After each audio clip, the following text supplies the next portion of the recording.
Friends, வீட்டிலே சூப்பரான plum cake பண்ணலாம். அதுக்கு தேவையான ட்ரை ஃப்ரூட்ஸ் எல்லாமே லைட்டாக வந்து நான் நெய்யில் ரோஸ்ட் பண்ணி தனியாக எடுத்து வச்சுருக்கிறேன். அப்புறமா வந்து சுகரை நம்ம வந்து கேரமலைஸ் பண்ண போகிறோம்.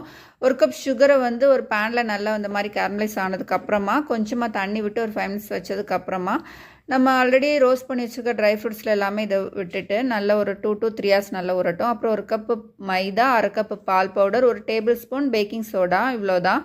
அப்புறம் ஒரு மிக்ஸி ஜாரில் ஒரு முட்டை, அரை கப் எண்ணெய், சுகர், பட்டை, ஒரு கப் சுகர், பட்டை இதெல்லாமே நல்லா பிளெண்ட் பண்ணி எடுத்துக்கலாம். இப்போ வந்து அந்த மாவு கூட சேர்த்து இதையும் மிக்ஸ் பண்ண போகிறோம். ஆல்ரெடி நல்ல 3 ஹவர்ஸ் ஊறின ட்ரை ஃப்ரூட்ஸு, அந்த சுகர் கேரமலைஸ் எல்லாமே வந்து நல்லா மிக்ஸ் பண்ணி நான் இன்றைக்கி ஒரு நான்ஸ்டிக் பேனில் வைக்க போகிறேன். அது தோசைக்கல்லில் வச்சு, தோசைக்கல்லை ஆல்ரெடி நான் ஹீட் பண்ணிவிட்டேன். அதுக்கு மேலே ஒரு 30 மினிட்ஸ் நம்ம லோ ஃப்ளேம்லேயே வச்சிட்டோன்னா சூப்பரான ப்ளம் கேக் வீட்லேயே அழகாக சாஃப்டாக நமக்கு ரெடி ஆயிரும்.